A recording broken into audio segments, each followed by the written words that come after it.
نحمده ونصلي على رسوله الكريم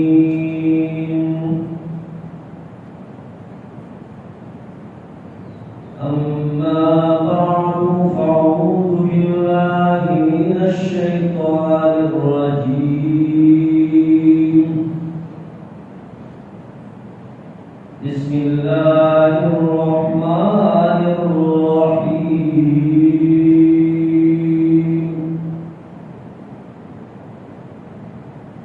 وهو الذي خلق من الماء بشرا فجعله نسبا وصهرا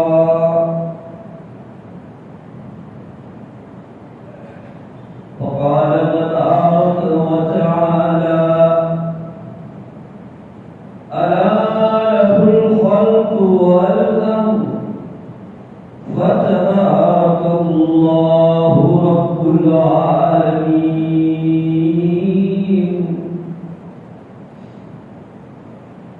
وقال رسول الله صلى الله عليه وسلم استوصوا بالنساء خيرا اللهم صل على مولانا محمد وعلى آل سيدنا مولانا محمد وبارك وسلم تسليما كثيرا كثيرا سبحان ربك رب العزة عما يصفون وسلام على المرسلين والحمد لله رب العالمين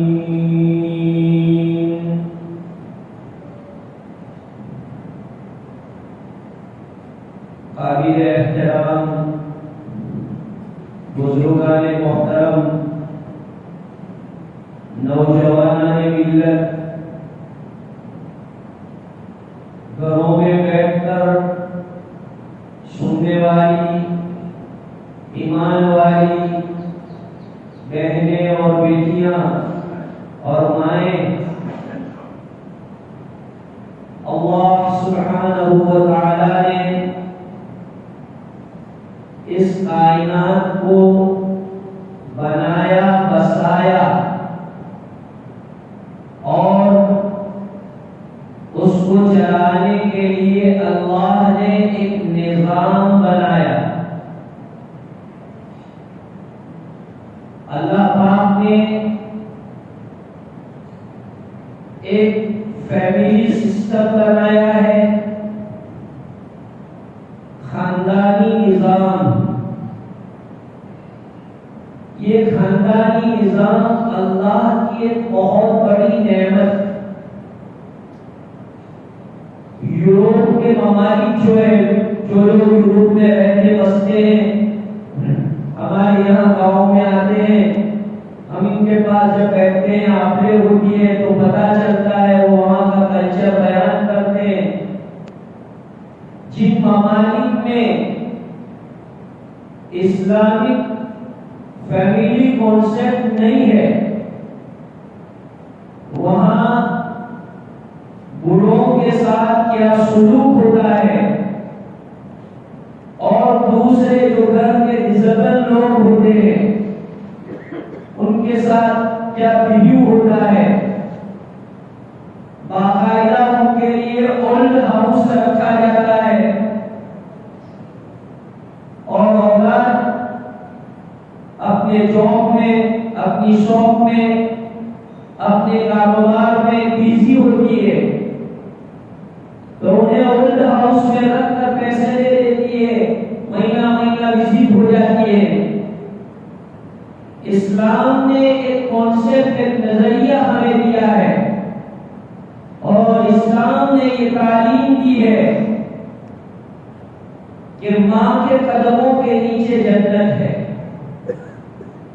باپ کو جنت کا دروازہ بتایا کہ باپ جنت کا دروازہ ہے، تو چاہے تو تیری جنت کے گیٹ کی حفاظت کر اور تو چاہے تو تیری جنت کے گیٹ کو ضائع کر دے، ایز یو لائک۔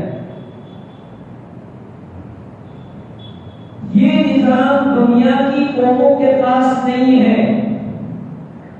اللہ کی قسم کھا کے کہتا ہوں، اس بہت بڑی ذمہ داری کی کرسی پر بیٹھ کر میں یہ بات کہہ رہا ہوں، اگر آج بھی دنیا سکون چاہتی ہے، آج بھی دنیا راحت چاہتی ہے،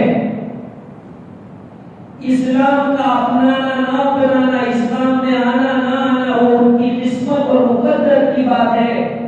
جس کی قسمت میں اللہ نے لکھا ہوگا اس کو ایمان مل جائے گا، لیکن اگر دنیا کی سکون چاہتے ہو تو قسم خدائے پاک کی، اسلام کا کانسیپٹ، اسلامی نظام، اسلامی سسٹم آپ اپلائی کر کے دیکھو، اس کو آپ اپنے معاشرے میں، اپنی فیملی میں، اپنے سماج میں اس کو لاؤ، اگر سکون نہ ملے تمہارا جھوٹا میرا سب۔ اسلام نے وہ نظریات دیے ہیں، اسلام اس بات کا حامی ہے اور ہمیں اس بات کی، اس کے فالوور کو اس بات کی وہ تعلیم دیتا ہے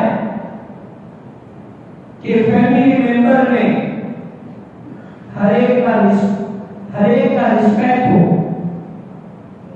ذمہ دار اپنی رسپانسبلٹی کو سمجھے، ہر ایک کی مان مریادہ کا خیال کیا جائے۔ آج چونکہ اسلامی فیملی نظام نہیں ہے، اسلامی فیملی سسٹم نہیں ہے، تو گھر میں کوئی بڑا نہیں ہے جس کو جو چاہے وہ کرتا ہے۔ پہلے زمانے میں کیا تھا، نانا ہمارا بولا بھائی کہ جو بات فنش ہے بچے آپ نے بولا ہے نا، پہلے زمانے میں یہ نظریہ تھا۔ تو اس وقت head of the family, man of the family کا ایک بہت بڑا تصور گھر کے لیڈیز جینٹس کے اندر، میل فیمیل کے اندر یہ باتیں رہتی تھی اور لوگوں کی مان مریادہ کا خیال کرتے تھے۔ آج چونکہ ہمارے اوپر ویسٹرن کلچر غالب ہے، پیور ایجوکیشن کا ایسا غلبہ ہے، اور بہت افسوس کے ساتھ کہ ماں باپ کی نہ ایسی تربیت، نہ ایسے سنسکار، نہ ایسی تعلیم، تو اس کی وجہ سے گھر کے چھوٹے لوگ بڑوں کا آدر کرنا نہیں سیکھتے، بڑوں کی عزت کرنا نہیں سیکھتے، انہیں رسپانس دینا نہیں سمجھتے۔ اس لیے بزرگوں آج چونکہ اپنے مسنون ہونے جا رہا ہے، ایک نکاح کی مجلس ہمارے محمد طلحہ جو الیاس بھائی کے نیک فرزند ہے، ان کی نکاح خوانی ہونے جا رہی ہے۔ تو اس پلیٹ فارم سے میں اسلامی خاندانی نظام کے بارے میں آپ حضرات کو کچھ قرآن و حدیث کی روشنی میں ہائی لائٹ کرنا چاہتا۔ نکاح تو ہو جاتے ہیں، لوگ مبارکبادیاں لے دیتے ہیں، تھوڑی دیر کے لیے سیلیبریٹی ہو جاتی ہے،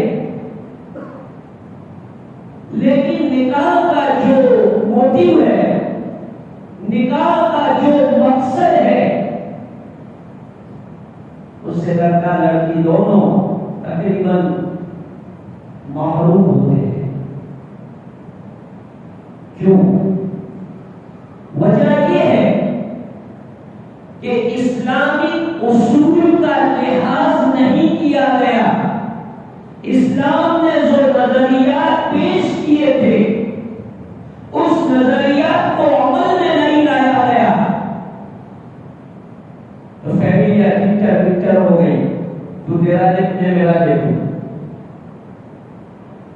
نیوٹرل فیملیز کا ایک کانسیپٹ اور ایک نظریہ یورپ کی دیکھا دیکھی ہمارے اندر جو آ گیا کہ میں، میری وائف، میرے بچے. حالانکہ اسلام ہمیں یہ نہیں سکھاتا. اسلام سکھاتا ہے کہ سارے رشتوں کا رسپیکٹ کرو. دادا دادی، نانا نانی، ماما مامی، خالہ خالو، چاچا چاچی، پھوپھا پھوپھی، بھائی بہن، کزن، ہر ایک رشتے کی قیمت اسلام نے سمجھائی ہے. بزرگوں اور بھائیوں، یہ سارے رشتے اللہ بناتا ہے. جی ہاں، میں نے جو آیت آپ کے سامنے پڑھی اس میں اللہ فرماتے ہیں وَهُوَ الَّذِي خَلَقَ مِنَ الْمَاءِ بَشَرًا فَجَعَلَهُ نَسَبًا وَصِهْرًا وَكَانَ رَبُّكَ قَدِيرًا. تمہارے رب نے تمہیں الون پیدا نہیں کیا. تمہارے رب نے تمہیں وداؤٹ فیملی نہیں بنایا. تمہاری فیملی ہے. اور آگے چل کر ایک اور مضبوط ریلیشن شپ قائم ہونے والی ہے جس کو ہم سسرالی رشتہ کہتے ہیں، دامادی رشتہ کہتے ہیں. یہ بھی ایک مضبوط رشتہ ہے. سسرالی رشتہ، دامادی رشتہ، یہ دو رشتے نسبی اور سسرالی، یہ دو رشتے اس آیت پاک میں بیان کیے گئے ہیں اور اس پر زور دیا گیا ہے کہ ان رشتوں کا خیال کرو. جناب رسول اکرم صلی اللہ علیہ وسلم باوجود یہ کہ آپ مسجد نبوی کی عدالت کے چیف جسٹس تھے، باوجود یہ کہ آپ مدرسہ صفا کے معلم محتمی منیر تھے، باوجود یہ کہ آپ ایک مبلغ تھے، باوجود یہ کہ آپ اپنی سماج کے اور بڑے ذمہ دار تھے، اتنی ساری ذمہ داریوں کے باوجود حضرت رسول اکرم صلی اللہ علیہ وسلم اپنی پوری فیملی کو ہینڈل کرتے تھے. جی ہاں، میں آپ کو کوئی کہانی نہیں سنا رہا، یہ بخاری شریف کی روایت ہے. بخاری شریف کے اندر پہلے چیپٹر میں حضرت خدیجہ الکبریٰ رضی اللہ تعالی عنہا کا واقعہ نقل کیا گیا ہے. جناب خدیجہ الکبریٰ ہماری سب کی ماں، پوری امت کی ماں، ہماری ماں بہنوں کو حضرت خدیجہ الکبریٰ رضی اللہ تعالی عنہا کا کردار اپنانے کی ضرورت ہے. ان کی کوالٹی، ان کے صفات، ان کے اخلاق، اس کو فالو کرنے کی ضرورت ہے. حضرت خدیجہ الکبریٰ رضی اللہ تعالی عنہا نے حضور علیہ الصلوۃ والسلام کو جو سپورٹ کیا ہے دین کے اعتبار سے، دنیا کے اعتبار سے، تو آپ علیہ الصلوۃ والسلام کی حالت یہ تھی. خدیجہ الکبریٰ کا انتقال ہو گیا تو آپ علیہ السلام بار بار حضرت خدیجہ کو کبھی یاد کرتے تھے. تو حضرت عائشہ شوکت تھی، تم بھی ہو بڑے گھرانے کی لڑکی، لیکن شوکت تو شوکت ہی ہوتی. تو حضور صلی اللہ علیہ وسلم نے جب بولتے تھے خدیجہ خدیجہ خدیجہ خدیجہ کے علاوہ کوئی دنیا میں ہے نہیں، یہ حضرت عائشہ نے کہا. حضور صلی اللہ علیہ وسلم نے کہا عائشہ آج تو تم نے یہ جملے کہے، آج کے بعد یہ جملے مت کہنا، میرے دل کو بڑی ٹھیس پہنچتی ہے. خدیجہ کیا ہے تم نہیں جانتے ہو، خدیجہ نے مجھے کس وقت میں سپورٹ کیا ہے تم نہیں جانتے ہو. تو اللہ کے رسول صلی اللہ علیہ وسلم سسرالی رشتے کا اتنا لحاظ کرتے تھے کہ حضرت عائشہ خود بخاری شریف میں نقل فرماتی ہے کہ رسول اللہ صلی اللہ علیہ وسلم بکری ذبح کرتے تھے، بکرا ذبح کرتے تھے، اور حضرت خدیجہ الکبریٰ کے رشتے داروں میں وہ گوشت تقسیم کرتے تھے. حتیٰ کہ حضرت خدیجہ الکبریٰ کی جو سہیلیاں تھی ان سہیلیوں کے پاس بھی ہدایہ بھیجتے تھے اور کہتے تھے کہ تم تو میری ایک چہیتی گھر والی کی سہیلیاں ہو. آج کوئی ایسا ایگزامپل پیش کر سکتا ہے؟ کوئی ایسا آئیڈیا، کوئی نمونہ کوئی دیا جا سکتا ہے کہ اپنی اہلیہ اپنی گھر والی، اپنے وائف، اس کے رشتے دار اور اس کی سہیلیاں، اس کے ساتھ حسن معاشرت، یہ حضور علیہ السلام نے عملی طور پر امت کو میسج شیئر کیا ہے کہ سسرالی رشتوں کا اتنا خیال کیا جائے، نسبی رشتوں کا بھی ہے، سسرالی رشتوں کا بھی ہے۔ آج جو ہمارا فیملی سسٹم ڈیمیج ہو گیا ہے، اس کی وجہ یہ ہے کہ ہم اسلامی تعلیمات کو اوائڈ کر رہے ہیں، دیکھی اندیکھی، جانے انجانے شرعی قانون کا پاس لحاظ نہ کرتے ہوئے دنیا کی دیکھا دیکھی جو چل پڑا ہے اس کے مطابق ہم زندگی گزارنے کے عادی ہو گئے، تو فیملی سسٹم کی تربیت ہو گیا۔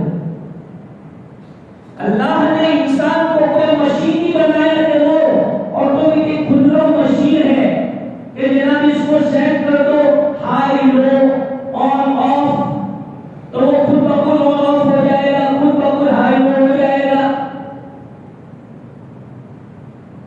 انسان کے اندر اللہ نے جذبات رکھے ہیں، فیلنگ رکھی ہے۔ مشین بیمار ہو جائے تو مشین کے پاس کوئی نہیں آتے۔ انسان کو اللہ نے ایسا بنایا ہے کہ وہ بیمار ہو جائے تو اس کے نیئر ڈیئر اس کے پاس امت کے آ جاتے، اللہ نہ کرے ہاسپٹلائز ہو جاتا ہے تو دونوں طرف کے رشتے دار، سسرالی رشتہ، نسبی رشتہ، دونوں طرف کے رشتے دار اپنی ریسپانسبلٹی سمجھتے ہیں کہ یہ ہمارا نیئر ہے، ہمارا دیئر ہے، اس کے ساتھ ہمیں ملنا پڑے گا۔ آج وہ باتیں فیملی میں نہیں ہے، گھر کے بڑے رشتے داریاں بتاتے نہیں، رشتے داریاں بتاؤ اپنے نیو جنریشن کو۔ ہمارے فورن میں رشتے دار رہتے ہیں، وہ کہتے ہیں کہ جب ہم لوگ شاپنگ کرتے ہیں تو ہماری اولاد اب کو ایسا پوچھتی ہے کہ ایسا شاپنگ کس کے لیے، آپ سارا شاپنگ کس کے لیے کرتے ہیں؟ تو کہتے ہیں کہ تمہارے کوئی بھوا، ماموں ماما، خالو خالہ یہ سب انڈیا میں رہتے ہیں تو ان کو رہنے کے لیے۔ تو بھائی ایسا کیوں؟ ہم تو انگلینڈ میں رہتے ہیں، وہ انڈیا میں رہتے ہیں، ان کو اپنے کیوں گفٹ دیتے ہیں؟ یہ نیو جنریشن ہے، ان نیو جنریشن کو کچھ سکھایا نہیں گیا۔ انہوں نے ویسٹرن کلچر دیکھا ہے، وہاں کی اسکولوں میں وہ پڑھے، وہاں کی فیملی سسٹم انہوں نے دیکھا ہے، اس لیے ان کو یہ عجوبی بات لگتی ہے۔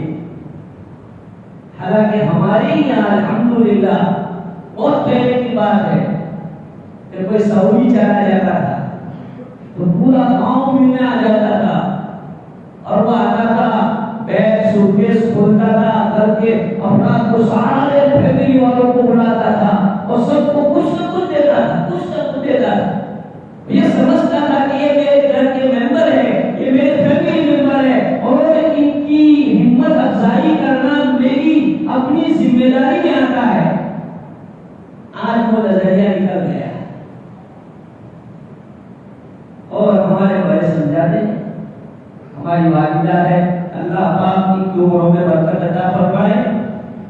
ہمارے گھر میں جب کوئی بیمار، چونکہ میں تو ایک مولوی آدمی ہوں، مسجد میں امامت کراتا ہوں، مدرسہ ہے، پھر سوشل ایکٹیویٹیز ہے، جمعیت کیا میں جنرل سیکریٹری ہوں، تو کبھی موقع نہیں ملتا تو ہماری والدہ تاکید کے ساتھ کہتے ہیں کاکا بیمار سے جب خبر لیا ہوتے، کاکا لندن ہے اور مر گیا ہوتے۔ تو یہ چیزیں آج ہم میں نہیں ہے۔ آج ہمارے بڑی عمر کے لوگوں کو یہ سکھانا چاہیے کہ بھائی تمہارے ماموں بیمار ہے، جاؤ تم خبر لے لینا، نانا بیمار ہے تم جانا، نانی بیمار ہے خبر لے لینا۔ تو آج ہمارا بچہ جانتا ہی نہیں ہے، اور ایک موقع آتا ہے کہ وہ بھائی کو بھی بھول جاتا ہے اور بہن کو بھی بھول جاتا ہے۔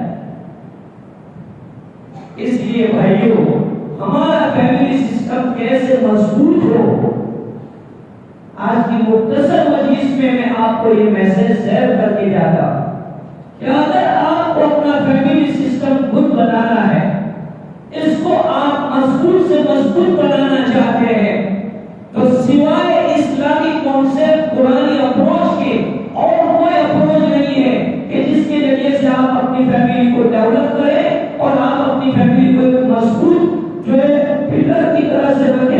یہ نہیں ہو سکتا جب تک کہ اسلامی قوانین کو آپ نہیں اپنائیں۔ ہر ایک ایمان مریادہ ہو۔ اللہ نہ کرے، آپ دیکھیے کیوں جھگڑے ہوتے ہیں، اس کی ایک تھوڑی ایک جھلک، ایک مثال اور ایگزامپل۔ ساس بہو کا جھگڑا تو انٹرنیشنل جھگڑا ہے، ہر کوئی جانتا ہے۔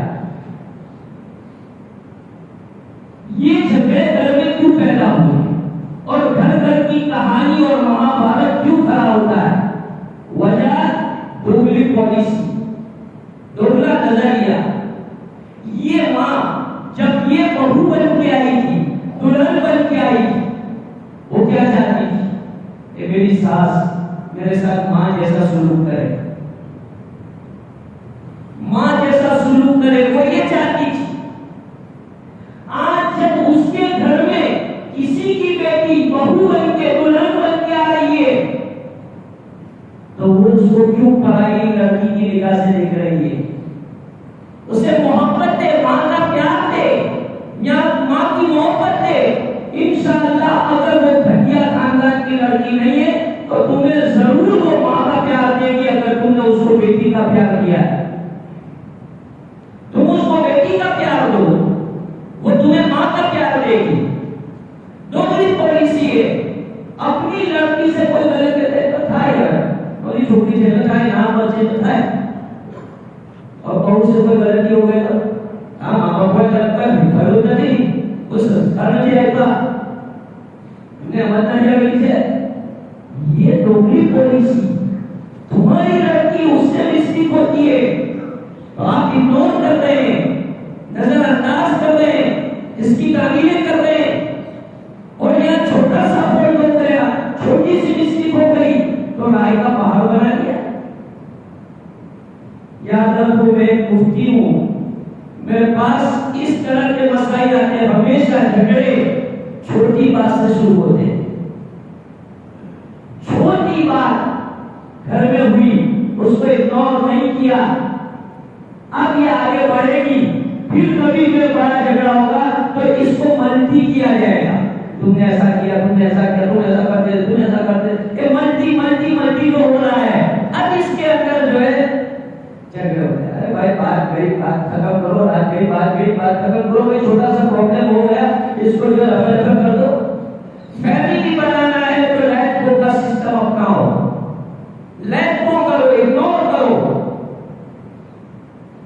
گھر کا بڑا جس کو سسر کہتے ہیں، اور انگریزی میں کتنے اچھے نام دیے ہیں، mother in love, father in لو، کتنا زبردست نام ہے۔ مطلب بہت خوشی ہوتی ہے کہ انگریزی نے اس کو کتنا اچھا نام دیا کہ mother in love, father in لو۔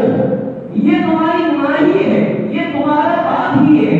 جیسے تم اپنی حقیقی ماں کا رسپیکٹ کرتی ہو، جیسے تم اپنی حقیقی ماں کو رسپانس دیتی ہو، ویسے دلہن کو سمجھایا کہ اس کو بھی تم رسپانس دو، اس لیے کہ یہ بھی تمہاری مدر ہی ہے۔ سبحان اللہ، کیا بات ہے۔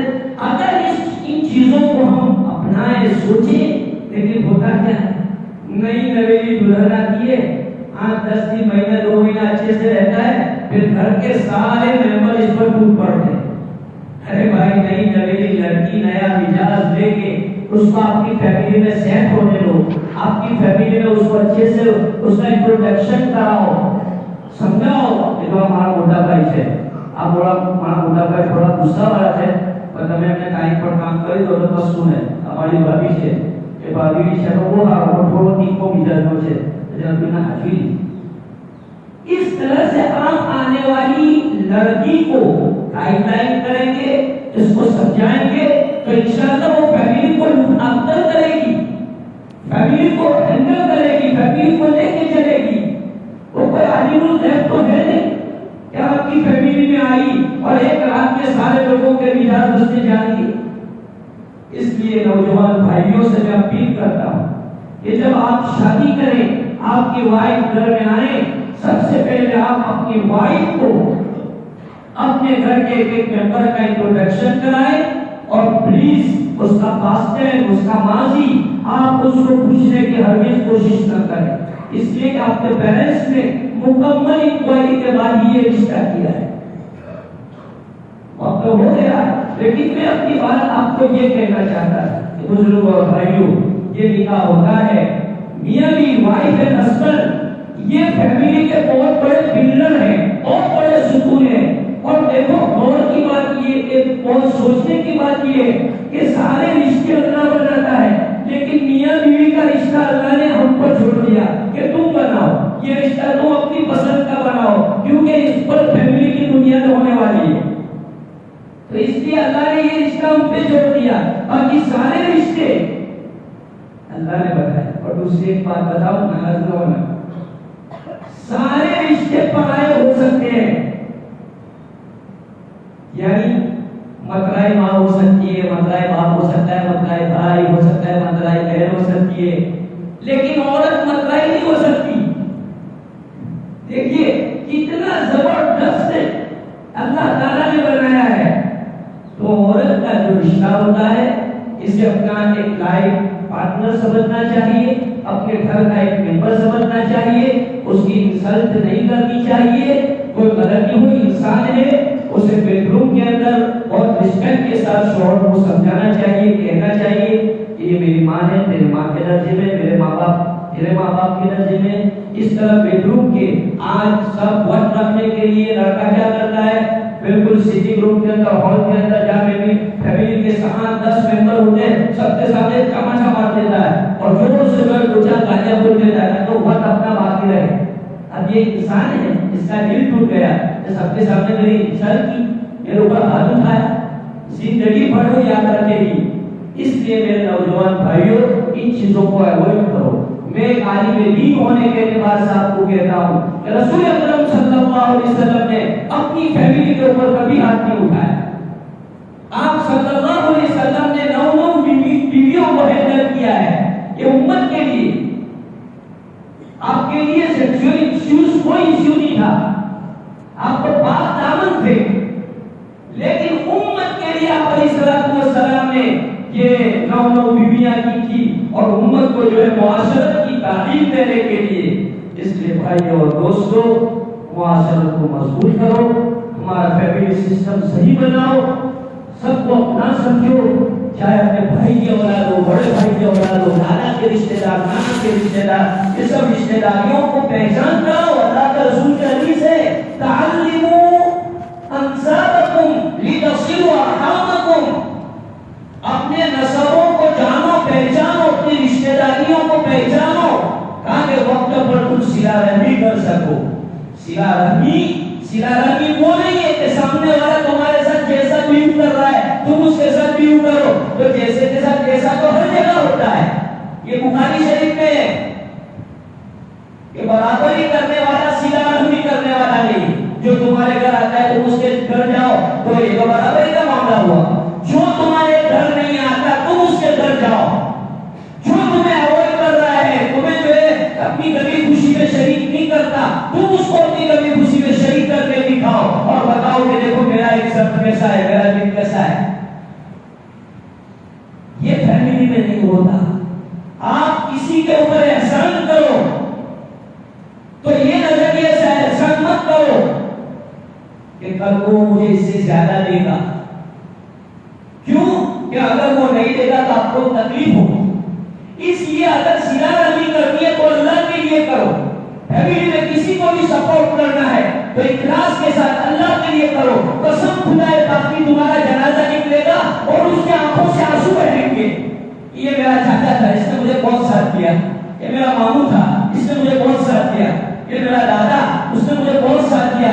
آج میں اپنے دادا کو یاد کرتا ہوں کہ میری دادی، میرے دادا جب میں پڑھ رہا تھا اور لوگوں کا مجھے کیا سپورٹ تھا، آج بھی میں یاد کرتا ہوں۔ تو کوئی بھی سلیم الفطرت انسان اپنے محسن کو کبھی نہیں بھولتا۔ اس لیے بھائیوں، فیملی میں اخلاص کے ساتھ ایک دوسرے کو سپورٹ کرو۔ اللہ پاک مجھے اور آپ کو عمل کی توفیق عطا فرمائے۔ وآخر دعوانا الحمدللہ رب العالمین۔